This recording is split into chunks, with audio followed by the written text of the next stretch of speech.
Hello, everybody, and welcome to the Tardis Zone Talks. Hope you're all doing very well indeed. Just a quick shout out to me members. I will have a membership stream for you during the week. I just needed a break over the weekend. I just haven't been feeling that myself, got to be honest. So I'm just sending out. The emails there. So just bear with me there for a second. Just trying to figure out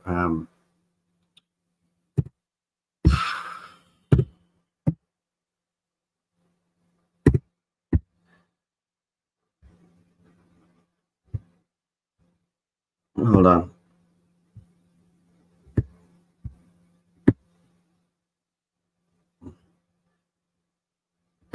Right, Christian, if you're listening, there's the link there. I'm just going to put it in the chat because I'm having difficulties with my computer. So Cinnamon says he's getting his laptop ready. That's fine.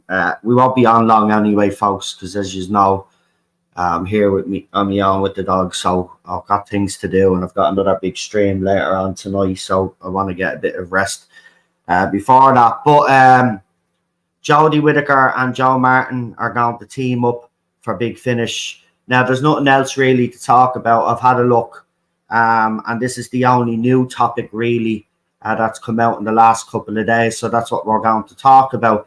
Now, I don't really, not really a fan of Big Finish, as you know, but there are some people in the chat that are, and there are some people that have noticed that Big Finish has also been on the decline over the last few years since Jodie, Whittaker and Chibnall came along.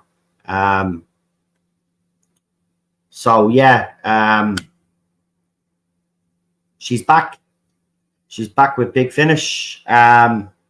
Look, the one thing I will say is, you know, Colin Baker wasn't one of my favorite doctors growing up. You know, I don't even like the man personally anyway, but I didn't like his doctor. Now, Big Finish, I have listened to a couple of his audios, Big Finish, and I have to say he's a better doctor on Big Finish than he ever was on screen. Now, they might be able to do that for Jodie Whittaker, but we'll have to wait and see what happens there. But I'm pretty sure it's going to be a woke fest of nonsense, because that's all they seem to do nowadays over in Big Finish. I remember that tweet from Beth from the Time Ladies all those years ago when she questioned how many female writers were writing for Big Finish. And even that day I said it was the end of Big Finish. And I meant it. I wasn't exaggerating. See, this is what these wokey activists do. They're not happy with it. Like, you know, even though men have probably written the majority of the stories on Big Finish and made Big Finish as popular as it is, you know, these wokey lot are not happy and they need representation. And let's be honest, since she's made that tweet, we've had the likes of Juno Dawson involved in Doctor Who, and other woke activist writers that have actually absolutely tanked Big Finish, to be quite honest. So, you know, go woke, you do actually go broke. You know, the left love coming out and criticising us for using that term and stuff. But it's actually true. Ahsoka is another perfect example of that. If you go woke, you go broke. And now it looks like Marvel is going to repeat the same trick with the Attica. I can't say her name right. Attica, fucking the witch, fucking stupid bitch, right? The witch, right? Apparently they're all going to be lesbians now, because we can't have normal witches. No, we have to have lesbians, right? Everything has to be lesbian or gay today nowadays. You know, we just can't have any straight characters at all. No straight characters, right? So don't be surprised that this Jodie Whittaker audio for Big Finish turns out to be a big woke wank fest. And of course, nobody will buy it. But you know, you'll have all of these little muppets in the fandom praising it to the high hilt, right? When we know it's going to be rubbish. And listen, Big Finish over the last couple of years, let's be honest, Time Lord Victorious was shy. It was an absolutely huge disappointment. It was a cash grab. It was clear it was a cash grab because it had multiple facets to it. It wasn't just an audio component. So they were greedy. They were looking for money. Then they pulled a rabbit out of the hat and they got Christopher Eccleston to do some Big Finish. And obviously that hasn't had the impact that they thought. Now they're bringing Jodie Whittaker into the frame with Joe Martin. Again, though, Jodie Whittaker can't get her own audio. She has to be with someone. She has to be with someone in the audio. And Joe Martin has been chosen because if you were to ask fans out there, I mean real fans, not these fucking warped-headed fucking gender-bending fucking lunatics, if you ask real fans, they will say that in the few minutes that Joe Martin was on screen, she actually overshadowed Whittaker, right? She overshadowed Whittaker. For the few minutes, she was more of a doctor than Jodie Whittaker ever was, right? And yeah, now we're doing a Big Finish audio, but let's not just do it with Jodie. Let's bring her in with someone now.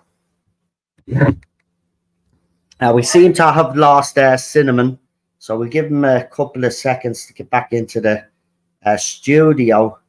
I better tell me other guest on Facebook I'm having issues. He's probably, say, 5:30, man.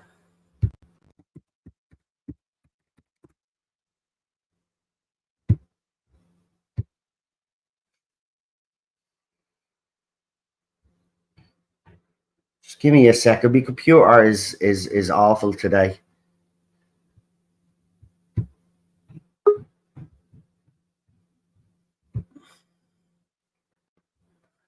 Right, Cinnamon is back.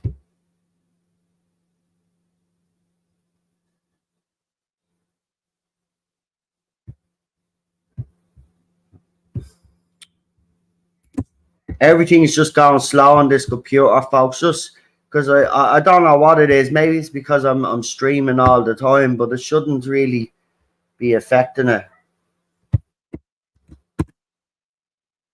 Oh, come on.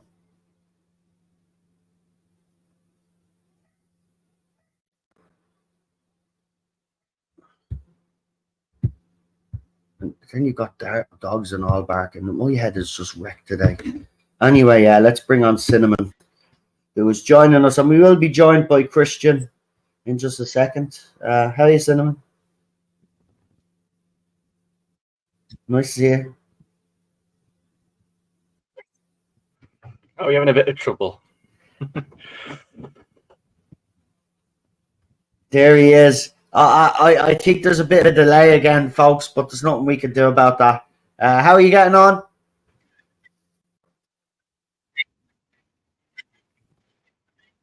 I'm all right. Like I say, I had to quickly just rush over when I saw the time. But yeah, I'm here. John Martin says, the Tardis time says, John Martin was better than Jodie, but that's not really saying much. I do agree with you. I will say that I did actually say that at the time when we were watching it. I mean, you can't really, Joe Martin's being judged against, obviously, Jodie Whittaker. And Jodie Whittaker's standards and Chris Chibnall's standards were so low that you could have brought a monkey in and they would have played the doctor better than Whittaker.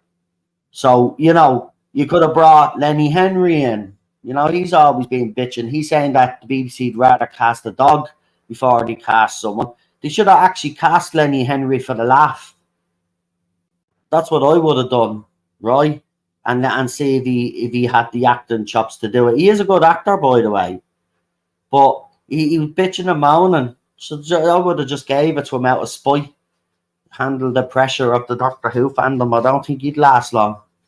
To be quite honest with you. Let's be honest. And we've lost Cinnamon again. I have sent the link to Christian, so we'll see what happens here. But as I said, we're not going to be staying on long anyway. It's a lovely day today. It's actually funny now. We're getting a bit of a heat wave now. The last couple of mornings have been lovely. And I've tried to bring that little fucker out as well. He won't go out for me. He won't go out for me. The other night I brought him out, right? While we're waiting on Cinnamon and Christian to turn up. I brought him out the other night, and while we were out, a lot of the fireworks went off. And I never seen that dog since he was a pup run so fast to that bleeding door, right, to get into the apartment block. And he hasn't been the same since. I even get up, take the lead and all with me, right? Because I let him walk around off lead because he's all right when he's with me. But I picked up the lead there just before we came on. I brought him out just to bring him out for a couple of minutes, see what he was like. He wouldn't come to the hall door, right? I had to coax them out. Got him out then outside. Got to the lift, but then he kept pacing up and down. Right? He gets into the lift. We get out to the front door, and as soon as he goes over to the bushes, he lifts his leg up, does a little bit of pee, and then he's running towards the door again. I literally have to pick the dog up and bring him around the whole complex, so he has to walk. So then that way, then he's getting his exercise and he's able to go to the toilet. So he's all over the fucking place, he is. Anyway, it's the fireworks, man. The fireworks are getting earlier and earlier every year, and it's not fucking fair, it's not. You can hear the dogs outside barking as well. It's a fucking fire. No wonder. It's fucking ridiculous. Here's Cinnamon again, and hopefully now we got better connection. Yeah, we'll try it on the phone now. See where we get. Your phone is always better for some weird reason. Yeah, it's annoying. You pay for a laptop specifically so we could stream. I think it's the internet, to be honest. I don't actually have, like I say, my own proper internet. I kind of just used a lot of the data a lot of the time. But yeah, but the phone usually always works well, even though that uses data. It's just a different technology. It's a pain in the backside, but yeah, somehow it works better, doesn't it? Yeah. Hold on now, because I want to make sure Christian got that link, because it's not like it can be this late.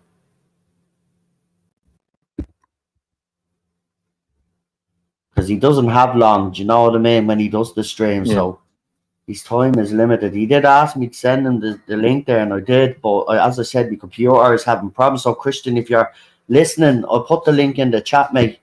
If you could just use the link in the chat if it hasn't sent to you, because I'm having problems here. Look, fucking your net. Will your bleeding go into him? It won't even go into the messages, man.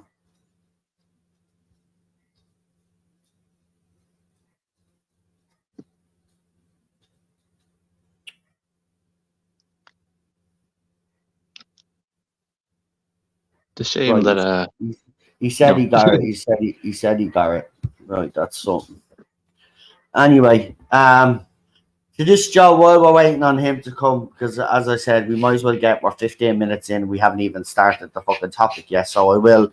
Jodie Whittaker, Joe Martin teaming up for Big Finish. How do you see this going? I mean, I think I did say, didn't I, that I'd dare be tempted to even try some of hers, just to see purely out of it, not because of I'm going to go in expecting pure unimaginative joy or extreme pleasure. I'm not going in extremely confident. I just think, do you know what, I want to be able to say, do you know what, I tried it. I want to be able to say, okay, I went in with an open mind. Okay, yeah, I'm parting with money, so yeah, there's that. But and obviously some people, it's their choice. If you don't want to get it, then don't. But I almost kind of feel like, yeah, okay, maybe I will try it and see if it is better. Maybe she will be improved under better writers. Because again, obviously bit different. But even the Sixth Doctor, a lot of people did say that no, he was far better on Big Finish than he even was on the actual show. I just think, well, I'd like to hope that and it's a good sign, because I did say, again, because of course people were interested in, is it going to be Tasman? And they kind of went, no, it's just going to be sort of simple, straight, like one one-off episode stories kind of thing. It will have obviously Yaz and the Doctor in it, but no sort of any shipping nonsense on it. It'll just sort of be straight Doctor and companion, which is good because I prefer it like that. So again, that's a plus. If they said, oh no, we're absolutely going to go in the Tasman, I'd probably be a bit more reluctant. I'm pretty sure once these Whittaker fans, though, get whiffed that it's not going to have their queer agenda in it, they're going to start kicking up a stink anyway. And this is why they won't buy it. And this is why this, in my opinion, Cinnamon, will fail. Is because, you know, I've even seen it there, like, you know, the comments for this new fucking witchy show that they're showing. I can't say her name properly, so I'm not even going to attempt it anymore now. But all of the comments that I seen was the delight that the fact that all of these witches were going to be lesbians. Right? There's another the problem, isn't it? It's the focus. But that's the thing, they won't watch it unless it has that shit in it. This is why the studios are pushing it. So if you get a studio like Big Finish, who, as we already know, had to take out a bank loan, right? And that was underplayed by most in the fandom. But the fact that the Big Finish needed to be bailed out because they're not making enough money should send shockwaves through the fandom anyway, because when the show was gone, as you know, Big Finish took up the mantle. Doctor Who magazine, they were the things that kept the show going.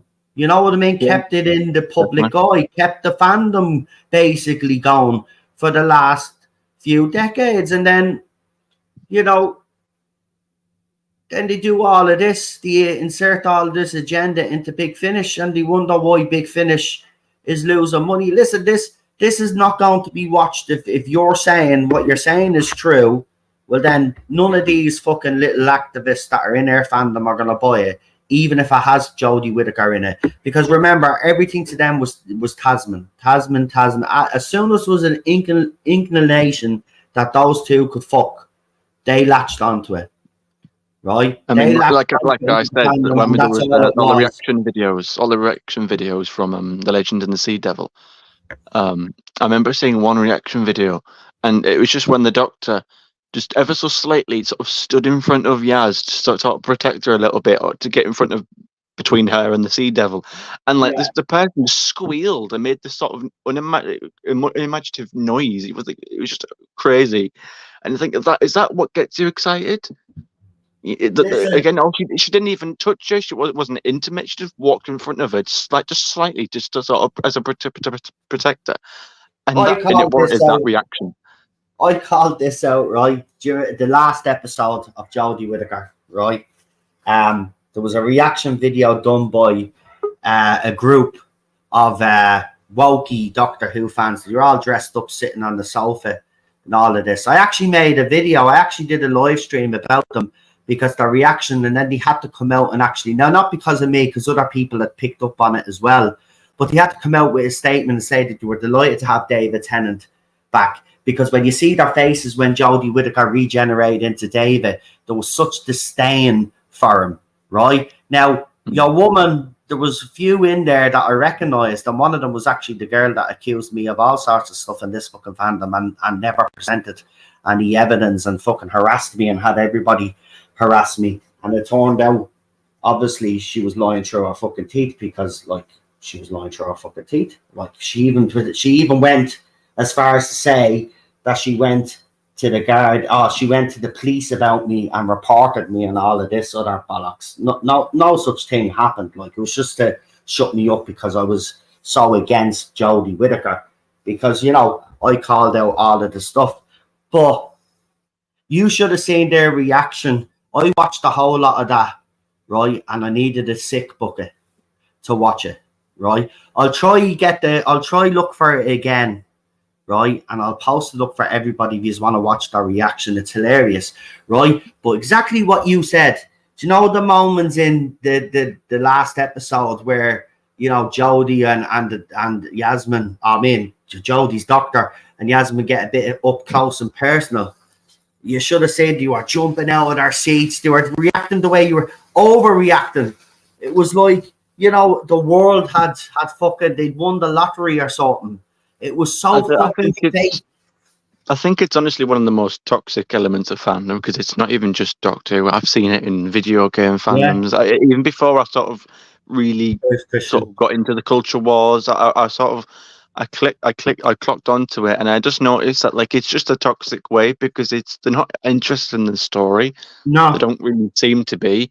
they'll just post up sort of silly edits of like, I don't know, there is, I don't know what they call them, but like it's kind of like there'll be dramatic edited style videos with music over them to do with characters, and it's just like you're obviously just there to sort of ship. And okay, shipping isn't entirely wrong if it makes sense. So again, for example, when I was experiencing for the first time, it was in a game. But In the game, you could choose. Shipping a modern fandom thing, though, Cinnamon? Would that be fair to say? Because I'll ask Christian this. Christian, I don't remember us shipping Doctor Who characters back in the day. Now, I could be wrong now, but I don't remember us ever shipping any characters and, making them all loved up the way these fans do. It's definitely a new thing, I would say. Well, it's a new trend, isn't it? It's like the new... I don't think we were making it as a big a deal because, first of all, A, we didn't have social media. B, when we were growing up, we didn't think that way. We were kids, and all we cared about was the Doctor kicking Bug-Eyed Monster's ass. Yeah. And that was it. And I think because we jokingly talk about not necessarily shipping, but everybody says, and I was working at a convention earlier, we were talking about Leela. And it's like, I went from the companion being like a best friend sister-ish, like Sarah Jane Smith, to Leela. I'm like, whoa. Okay, I've grown up now all of a sudden. But as far as to answer your question in the shipping, I'm thinking people thought of it, but they just, because social media is not projecting it out there, it wasn't as big. And we watched Doctor Who for different reasons. Today, the society back then was more proper, more, I think, in the sense that they were following Doctor Who. They weren't looking for romance. They were looking for, what is Tom Baker going to say next? What monster is he going to fight next? How is Sarah Jane and Harry Sullivan going to get along on this adventure? It was a different perspective today, because of the way that kind of we just have, for a better term, degenerated into the sexual weirdness that we have now in 2024. Now it's out there. It's kind of being normalized. It's like, we're going to ship everything. And it's like, why does everything have to be shipped? Yeah. I think it's what's with the gay or lesbian or trans. I don't get it. Like, it's an overcompensation as well, isn't it? I mean, nobody has ever been opposed to representation, because there's always been, listen, over the years and over the decades, obviously we've gotten better with representation, but even back in the days where it was hard for a black actor or a black actress to work in Hollywood, some of them were still working in Hollywood and won Oscars. Like, do you know what I mean? So it's an overcompensation, in my opinion. The thing is, nobody is opposed. Because of what happened in the past, though, Christian. That's what I think it is. I think it's just an overcompensation because Hollywood is guilty about the past. So they do all of this shit. They do all of this nonsense with the diversity hiring, and then all of this other nonsense then, because Hollywood is rife with, those kind of sick people that, target kids and stuff like that. It's all overcompensation by Hollywood. Yeah, well, I don't think I don't, and maybe I'm different, but I don't know of anybody who doesn't appreciate diversity of some kind. I mean, especially, and I watched a TikTok video that said, basically we're all different colors of wheat. That's it. That said miles of messages to me. Of like, when we look at the perspective of things, it's not that people don't want diversity. We just don't want it thrown in our face. Oh, look, now it's become a sales pitch. It's become, oh, look, they have a person of color, or they have this distinction, or they have this Asian, or the person who's writing. I in the long term, I don't remember Noel Clarke or Friedman Angiman being it being that much of a big deal. Well, when Freema became a companion, it we knew that the people who came out and said, "Oh, look, now the first black companion," but it wasn't a driving force per se. Yeah, it was like, "Oh, okay, that's a thing now." It didn't become, "Oh, look, she's not a certain color, or she's not a certain sexual, preference." I was just like, Can she act? And we found out that Freema has some acting chops. So I mean, she worked well. She just had some really bad writers write her in because she was Rebound Girl. That was it. But then when she went over to Torchwood and started, Torchwood, in my opinion. Yeah, she was much better in Torchwood because they let her freak flag fly, and she's done other stuff. And I was just like, yeah, the girl can act when she's gotten good writing. But when you just write her as Rebound Girl, it kind of hurts her. I want to ask you just very briefly, Christian. I know you're kind of disconnected from the show, but I want to ask you where you stand on Big Finish, and what do you think of the announcement that Jodie Whittaker and Joe Martin are going to feature in audios together? And if you listen to what Cinnamon's been saying at the start, he was saying apparently there's going to be an effort to be made not to kind of, wokeify this thing as such. Just to be perfectly honest, I've said this before Jodie even hit or anything else has come in. Don't know, don't care. Can they act? Can you write them a good story? I would actually love to see 13 and 9 go after each other, to see just that kind of scene where you have Jodie's doctor and Eccleston's doctor just, having a tiff or something like that. I do kind of like the multi. You know what? I think that could work because she's got because her doctor has an annoying personality. And Christopher Eccleston's doctor was a bit of no nonsense, wasn't he? But he did have a bit of a cheeky kind of whimsy to him. But that could be an interesting dynamic there. Instead of having two female doctors, have her paired with a male counterpart. Why not do something like that? Make it interesting. At least give us something to say, even if like a fan like me to say, do you know what? That actually sounds interesting. Maybe, just maybe, I might give this a go. Like I said, if it's a good story, great characters, I don't care. I'm not somebody who says, 13's not my, 13 doesn't exist. She's not my doctor. We're here. I mean, it's pretty much in the stones and, written in stone. So I'm like, okay, now let's see what we can actually do with her. If we're going to go to Big Finish. What can we do? Can we make Yaz a bigger companion or something of that nature? Can we refit the Sixth Doctor that Big Finish did to Colin Baker, making him more I don't think Yaz is in this. I think she's being left out. I think this is just Joe Martin and Whittaker and other people. I don't think Yasmin Khan is in it. And this is why I was saying earlier, I don't think even the so-called Jodie fans will buy into this, because for them, and this is why we brought up the whole topic about the sex and all of that. To them, that's all they've got interested in is the characters screwing each other, right? So Yaz is not in it. You're eliminating that straight away. So what is the selling point for Whittaker fans? Because that's what they're all about. We've seen it in the fandom while she was the Doctor. That's all they are all about. They're about nothing else but the fact that the Doctor had a possibility of getting it on with this companion, and they wanted it to happen. So if that's not the selling point, how are they going to sell this to Whittaker fans? Well, maybe this is not, as they say, maybe it's not for them. It's for us, finally, that we get to see a Jodie Whittaker interact with her previous selves in real time, not just, this little hill, high on a hill where they're flipping around every 5 seconds, but actually has to confront the Seventh Doctor or has to work with the First Doctor. And, Peter Purvis and Michael Troughton, reprising those roles that their father, their friends and father could not be part of. Maybe we're finally getting the 13 that I wanted, who is, we've never seen the darkness in 13, with the exception of the end of Flux. And, what I've called affectionately the Valyard Jodie is, that I'm like, why didn't we see that Valyard Jodie in Jodie? I mean, we still know, everybody who I talk to is like, maybe she's recovered from the Time War. It's like, no, you don't recover from the Time War.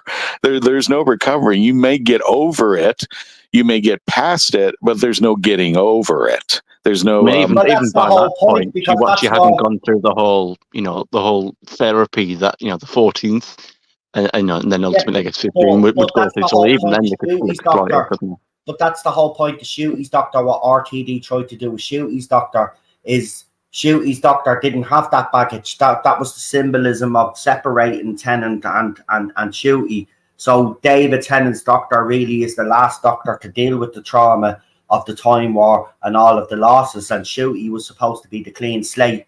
This was a doctor that wasn't going to be burdened by his past and all of then that. I don't appreciate it. That's Then what who's RTD tried to do, but he failed miserably because he forgot that that's what makes the doctor the doctor. All of that baggage, all of that emotional baggage, all of those people that he lost, all of the defeats, all of the victories, that's what makes the doctor. You take that away, they're no longer the doctor. exactly? You nailed it on the head. It's just like, okay, who's running around them? Because it's not the doctor. It's some bi-generation of whatever this nonsense is. And we have, what is this? I mean, is the universe still intact? Are there only 2 planets? I mean, there's like tons of questions out there that are not getting answered. And RTD and Moffat have this fun thing that they're going to throw bits out there, but never resolve them, never answer them, just leave them as bits. And sometimes Big Finish has to clean up the mess. I'm just like, this is getting ridiculous. Can we, like I said, I don't want to say not my doctor, but yeah, it's not my doctor. Well, who is that? Because if you don't have all that history and knowledge, and especially what they've done with Davros, then what am I watching? It's not Doctor Who. And if you're going to call it Doctor Who, fine. I'm not with you. I don't know if I can watch this show because I don't recognize anything that I grew up with. And if you're going to take my generations and then just say, it's not worth, like the social media tells you it's not your show anymore, then why are you getting angry when I don't watch it? Why are you getting angry when I don't buy the merchandise? I'm gone. Yeah. Yeah. Don't let Cinnamon, the door hit me on the way out. There, buddy. Just on the topic of of the whole shipping thing again. I just thinking about it. I wouldn't be surprised. I wouldn't put it past if the reason we saw that sort of come in more was because of, as fandoms and as the years have gone by, more women have been more vocal and open about liking this sort of thing. At that time, when they say it was a boys' club, I disagree with that because there was never anything stopping them from liking it. There wasn't, there wasn't a what, it wasn't like there was some sort of silly kids, gang at school when you were a child and say, "Oh, no girls allowed" or anything like that. Something stupid. It was, there was. If you went to like Doctor Who, you could always like Doctor Who, but it's like, I think we've seen more influx of female fans, especially online, and we see a lot. When we look at reaction channels, and geek girls, and a lot of that is coming more, and I think due to that, and I think shipping in general is a very sort of feminine thing. So I kind of attribute it to that. I mean, at one point it was maybe people back in the day might have had a crush on Princess Leia rather than trying to ship her off with someone actually in the films. But I just think as the years have gone by, that's become a sort of part of what fandom is, and or a certain part of fandom. Not one I agree with, but I think it's definitely. Well, Crunch, you're saying it. Crunch, you're saying it perfectly. I'm like, there was nothing, even until now, there was nothing saying women could not be part of Doctor Who. In fact, if you go to conventions, what are they cosplaying? Either their favorite companion or their favorite doctor. Yeah. And nobody ever in my lifetime, and I would never even condone it. And if somebody did, I would be like, get away from her. Absolutely. She can cosplay whatever she wants. She can do what. Listen, that's a false narrative that has been pushed by the feminists in this show, and they actually contradict themselves because they became fans of the show, and nobody told them not to become fans of the show. They became fans of the show and became big part of the fandom. We even had the Time Ladies. Like, if it was such a misogynistic fandom, how did the Time Ladies come to prominence? How did any of these feminist groups within the Doctor Who fandom come to prominence? It's been a false narrative from day one. Women have always been welcomed into Doctor Who because, as you rightly said, Christian, nobody has any right to tell anybody what they can and cannot like. Bottom line, right? That's the bottom line. And if there are women out there that are Doctor Who fans, I say the more the merrier. They add something to the fandom anyway. You know what I mean? If you're the boys only club, that's all you're doing. The whole cast is all boys. I'm just like, no, it's a diversity. We just never pushed it back then. And there were diverse characters. We had, we had black characters. With respect, and I don't mean this in a derogatory way, during John Nathan Turner's time, it was questionable whether the entire cast was gay. Pretty much, just yeah. like it just didn't make it a big thing. And it was just like, if women are coming up saying, this is a boys only club, and I'm just like, so why are you walking through the front door? If it's really that disgusting, why are you here? And yet, in its 60-year history, Doctor Who has strong female influence and strong female characters dotted throughout its history, including Well, you've had Verity Lambert, haven't we? Of course, you've had female directors, female writers. Okay, have we had them in abundance? No, but it's not like they were never there. I mean, again, the first female producer, that's quite a big role. We're not talking some second assistant floor manager or something of that kind. We're talking big books here, big producer. First of the first female to BBC. Again, we've had directors that were women, female writers. I mean, Enlightenment. I love Enlightenment. That was written by a woman. A companion. I mean, what is a Doctor? Is nothing without a companion. A companion is almost, the one thing about Doctor Who. The one thing about Doctor Who is that the cast changes, and there's the very nature of the program. There's always two main characters. You can always be at least guarantee it. In 99% of the time, there'll be a new cast in whatever the episode location so happens to be in. But you'll always know for the majority of the time, you'll always have the set two characters that you will know for almost for sure that will be there all the time. Typically a male Doctor or a female companion, or even 2 or 3 female companions, as we saw. At one point, you could say that the Doctor was, outnumbered in the female department in the TARDIS. There've been more women. Look at I think of, just for example, Tegan and Nyssa. Obviously, they had Turlough there as well to balance it out. But even after Adric died, that was 2 females. You've had just a plethora of female characters throughout the show. If anything, there's been more female companions. If I'm being honest, I think if you were to actually estimate, and someone was to actually take the time to calculate how many women actually appeared in the classic Who more than men, I think it would swing in the women's favour, because there's been more women in the TARDIS than there has been men, because there was only, of course, 8 or 7 actors to play the actual Doctor, where we've had multiple women in the TARDIS.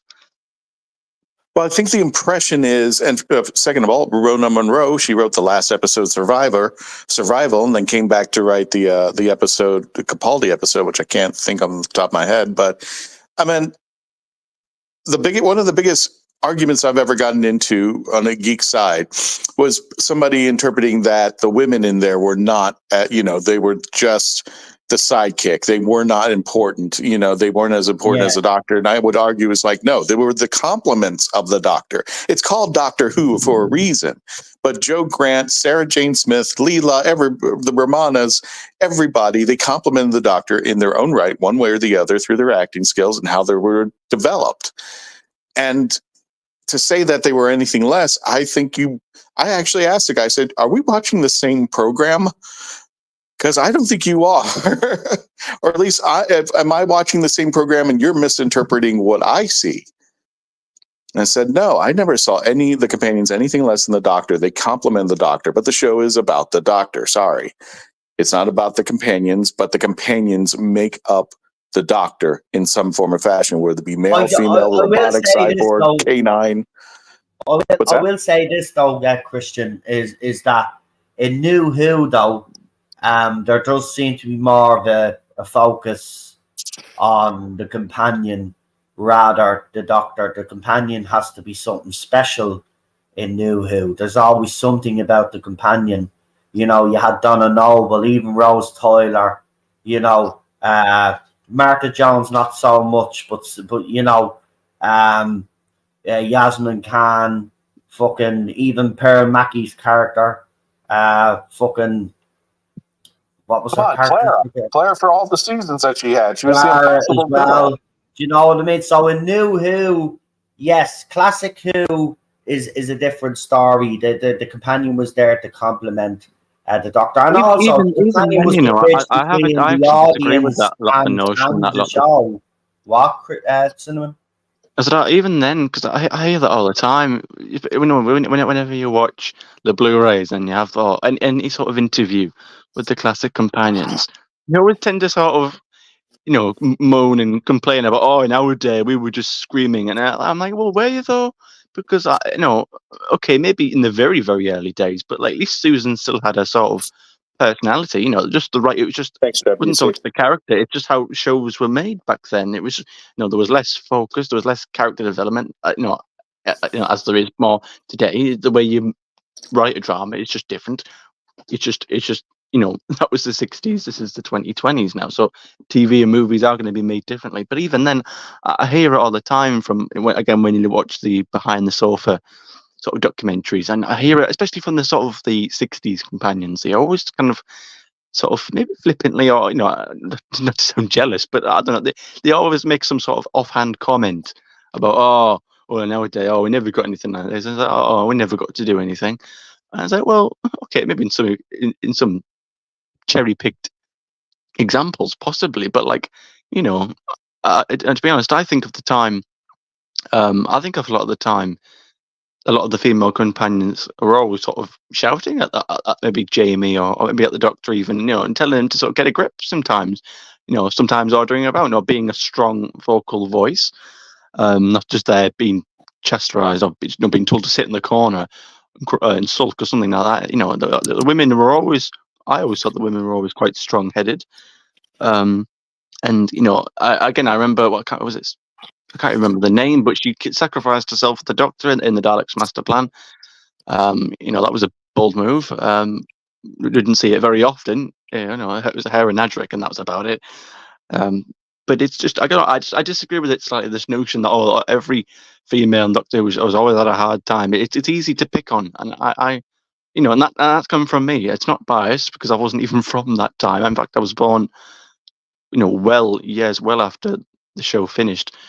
So it's not even like I've got some sort of personal bias. But even looking back, I think about all the characters. Jo Grant was sweet as anyone. She could never hurt a fly. But she had a personality. Sarah Jane, she was sort of, I think, a product of sort of that very early sort of. Well, she started off, didn't she? Kind of a very sort of feminist, sort of the suffragettes kind of thing. Oh, I'm very, independent woman. But even then, that they kind of dropped that and shaped her a little bit. But even going back a bit further, for example, I said this before, Ian and Barbara, it wasn't just, Ian's the man and he's in charge. No, like they were always on level terms.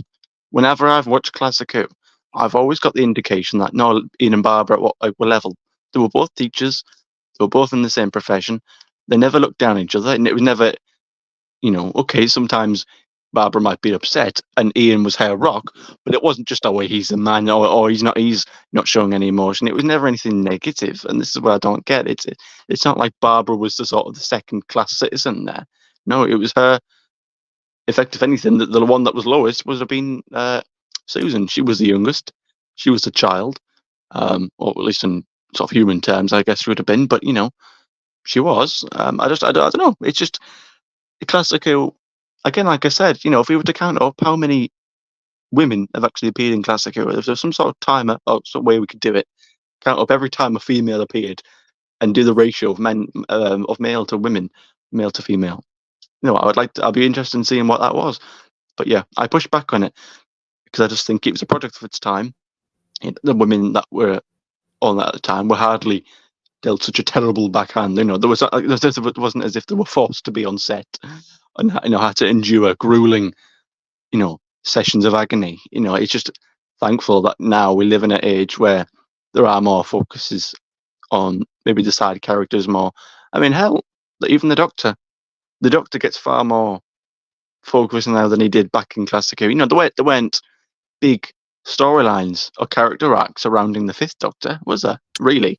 We never really got character arc for the Doctor. I mean, we get maybe sort of moments where they'd maybe mellow over time. I know that was a plan for the Sixth Doctor. There was an intention to sort of mellow him over time and do something there, but obviously never transpired.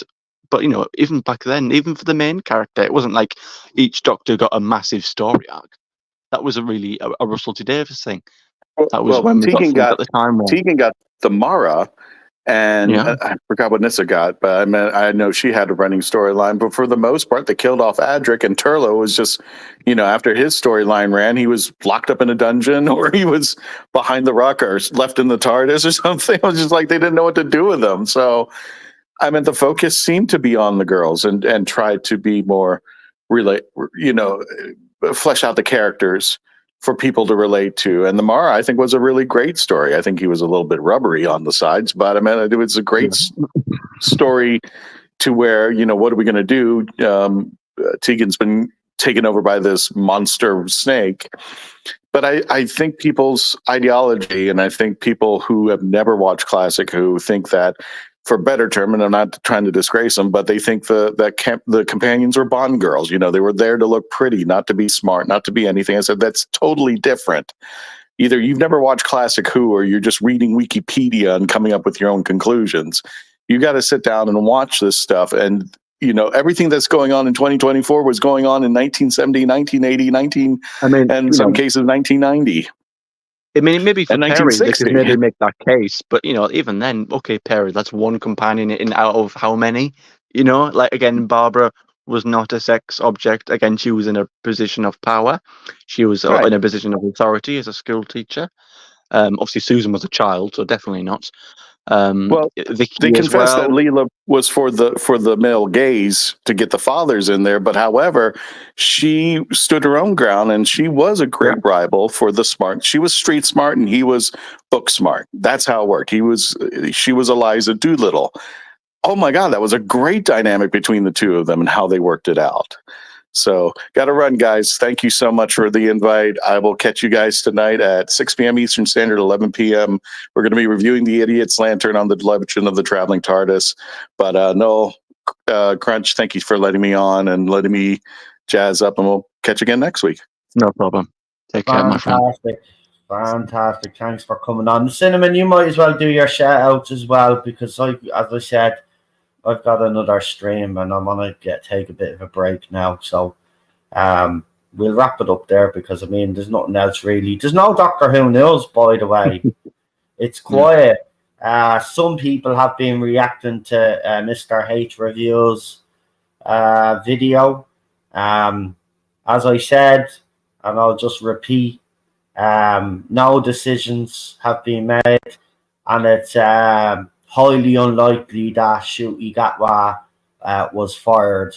I wouldn't be taking any credence into that story at all. Remember, people also claimed that Millie Gibson was fired, and she wasn't. So, take all of this with a pinch of salt. As I said, no decision has been made on Doctor Who. It won't be made until 2025. It's as simple as that. Whether it stays or whether it goes, we will just have to wait and see, won't we? But I'll just say again, be careful who you're listening to out there. There's a lot of shit talkers out there that just, blowing smoke up their own asses and thinking that they have sources and all of this, and they have absolutely no clue of what's going on.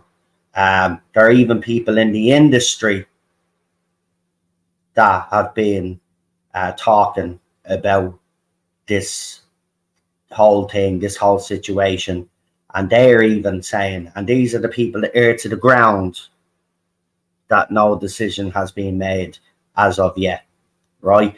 And if you go by Disney's comments and you go by RTD's comments, they're coming out with the buzzwords hopeful and all of this other nonsense, right? We've heard these buzzwords before. I'm not saying the show's cancelled, but if I was a betting man, and I'm just saying if I was a betting man, right now, I say it's looking highly unlikely that Doctor Who is coming back anytime soon. And I'm not talking about what's already filmed, because that'll go out, right? I'm talking about after that. There could be a bit of a hiatus. And by the way, this is me just speculating, so I want to get that out there before anybody does a video on me and start saying I'm saying it's fact. It's fucking speculation, you moron, right? Know the difference.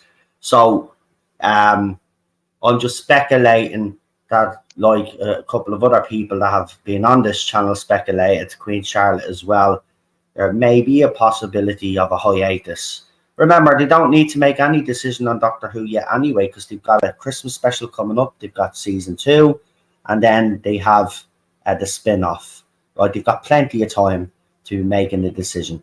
I will say this though: the show and the ratings, no matter what the other side say, and the people that have sold out, saying that the ratings are great and for a certain age group and all of this other rubbish. But overall, the show has done poorly.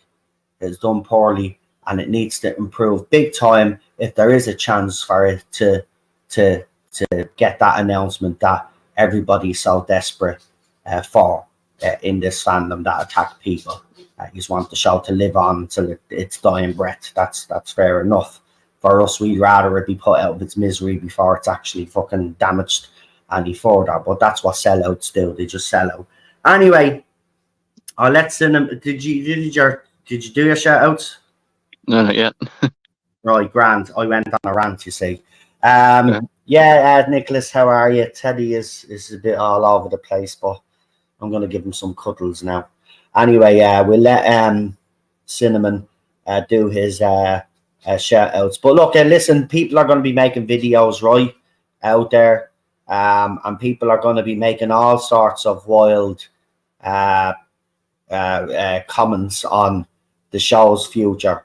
The bottom line is it came from the horse's mouth himself, right? And the only one you need to be listening to here is RTD, and he said that no decision will be made until 2025, and that's exactly what will happen. Now, they may have made a decision themselves, right? But that doesn't mean that we're going to find out, right? Yeah. We will find out when they're good and ready to let us know, which RTD has indicated will be 2025. So anybody else out there still peddling the nonsense that this show has been renewed is lying, and the ones that are saying it's cancelled are also lying. There has been no decision made yet. They don't need to make a decision yet because they've got other Doctor Who in the can and the spin-off to go. Disney right now has its own problems, okay? And if you haven't seen, right, the movie that's coming out, or the TV show that's coming out about the witches, right, it's lesbians, right? So Disney is going to be in a lot of more financial. This is more money they've blown on a show that's going to flop, or a movie, whatever it is they're doing, right? It's going to flop, right? So they're going to have another hit on their hands. And I'm telling you, it won't be just factors that with Doctor Who, like how well the Christmas special does in season 2, or even the spin-off, right? All of these other shows that are on Disney Plus that Disney produced themselves will factor into all decision on any decision they make on a show on the platform. It's as simple as that. So, you know, will Disney see Doctor Who as a valuable asset after the Christmas special in season 2? And that'll be tomorrow's topic of conversation. And of course, Cinnamon will be joining me for that. And hopefully we'll have Queen Charlotte here as well. And if anybody else actually in the chat that hasn't been on in a while would like to actually come on and discuss that topic, you're more than welcome to do so. But listen, there are a lot of things at play here, right? And Doctor Who's future is not as secure as people are making it out to be, right? And I'm not going to have it, as I said, I'm going to keep calling it out, okay? Because the bottom line is, you know, I hate bullshit artists and I hate grifters, right? And the bottom line is nobody in this fandom should be lying to you, right? I'll always tell you the truth. I'll always be straight with you, right? If I know anything, I've told you, right? If I don't know anything, I'll admit that I don't know anything, right? But I don't go around making shit up, right? For the sake of it. And I'm never wrong anyway. So that's all you have to know. Well, you already know that. Never wrong anyway. So, like, you know, I think my record speaks for itself. But look, we leave it there for now. I'll let Cinnamon do his channel shout outs. There's a bit of football on tonight that I'm going to miss now because I'm actually streaming Jordan all the football. I'm even going to miss the second half of the United fucking game, which is kind of annoying me. But you know, you have to sacrifice these things when you're doing interviews and all. I'm interviewing an election candidate who's running in the general election at 9 o'clock on the Irish channel. So if anybody is interested in politics and wants to hear from an election candidate who's running in the Coolock area in Dublin, you're more than welcome to go over. It's streaming on both channels to give maximum exposure to the candidate. So it's on the Irish Zone and it's on the Irish Zone. Get it off your chest. They're two separate channels. Okay, go and check them out. Go and subscribe if you haven't. We're already heading towards 9,200 subscribers on the big channel. And on the other one, we're about to hit 1,000 subscribers. So I want to thank everybody that has subscribed over on those channels. And of course, we've gained some subscribers here as well. And it's been a while since we've gained some subscribers on this fucking channel, I can tell you.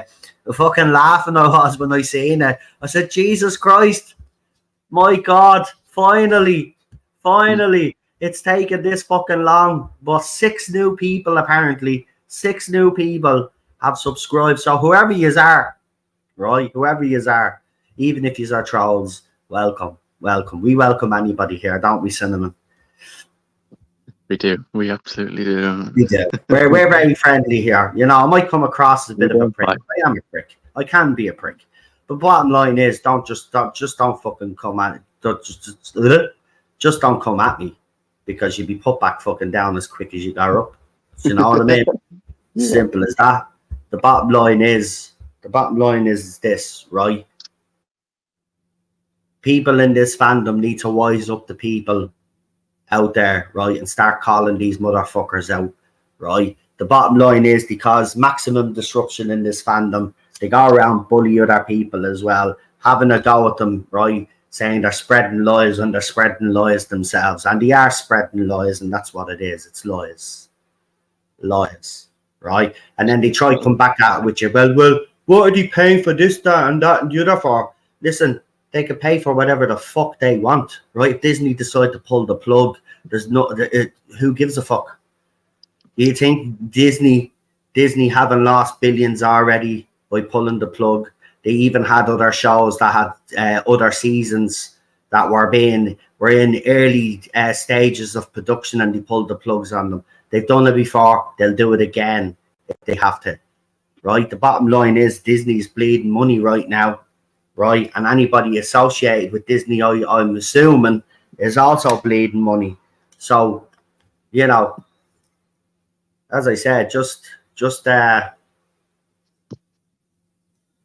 be careful who he's listening to out there, right? There are reliable people out there that have the finger on the pulse, and then there's people out there who hardly get any views but talk the loudest on the fucking platform because they have such a big fucking ego. They think they're it.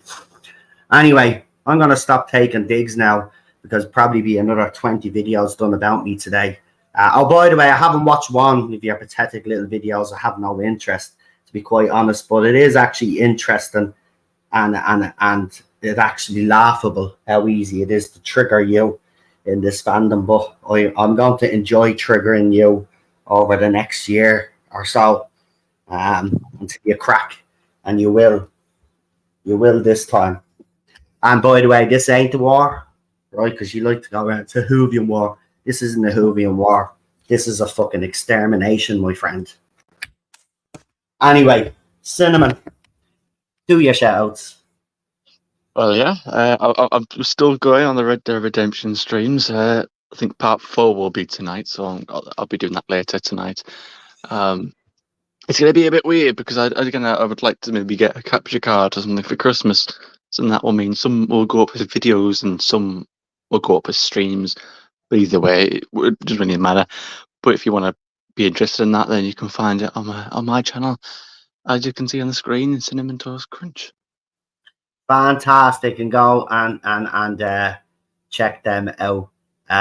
So Daniel said you gained 2 subs. Well done, mate. Well done. You have to work for them nowadays, really hard. Of course, if you're a woman and you're on TikTok or something, and or you're on Snapchat, all you have to do is show a bit of fucking cleavage, and you get millions of fucking followers. Like, you know, we men, we don't have that advantage.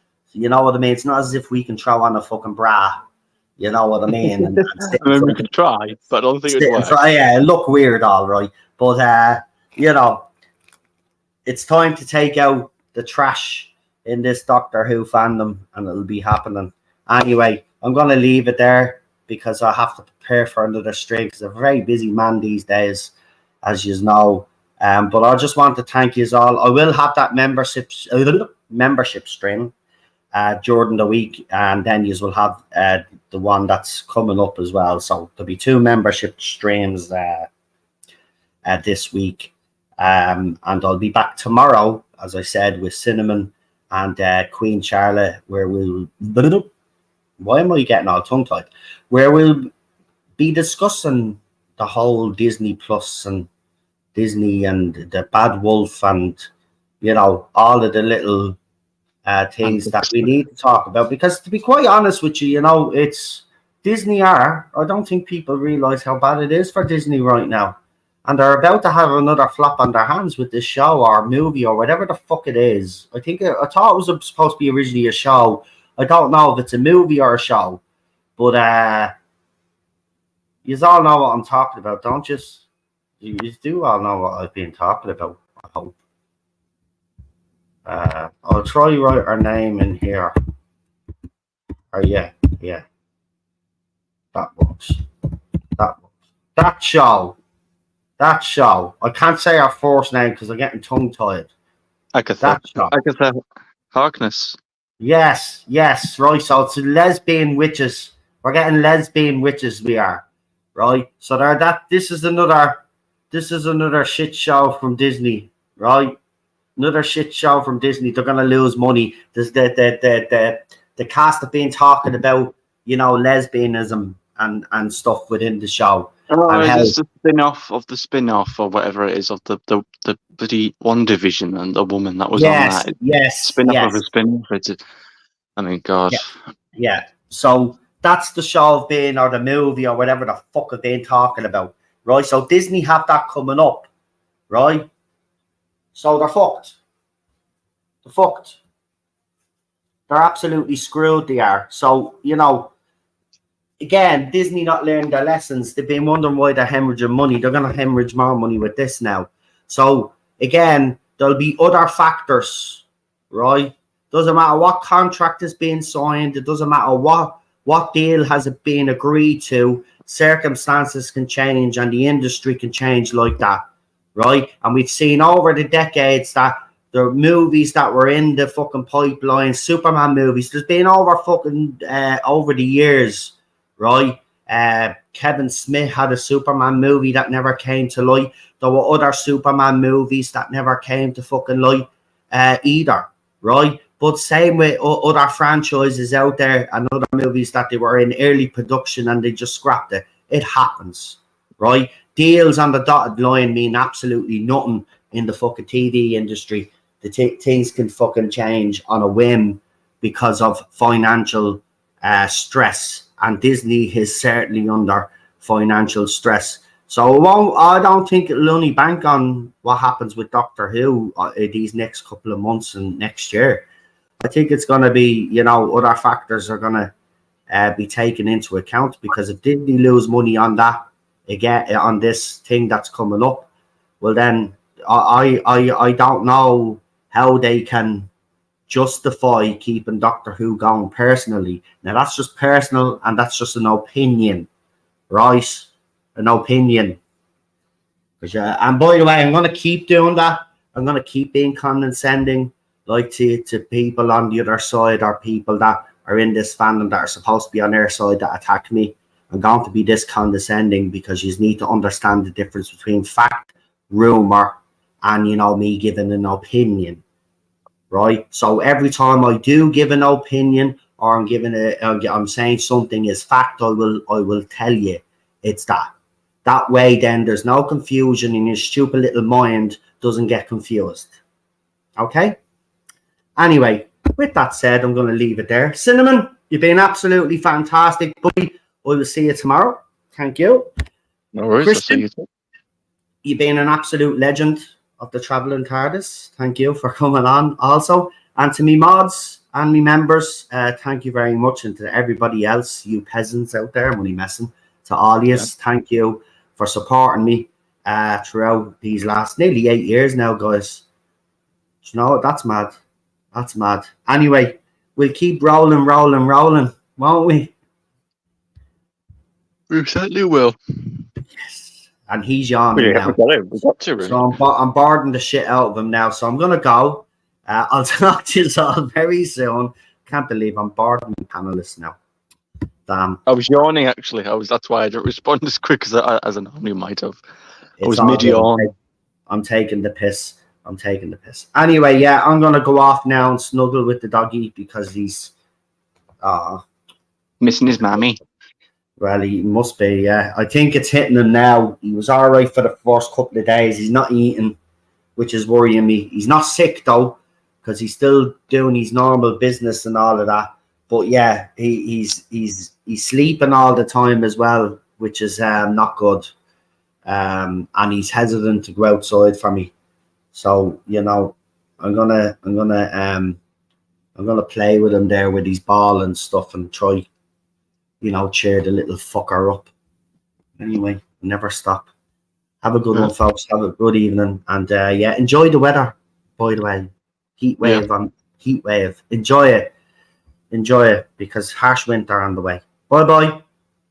Bye-bye.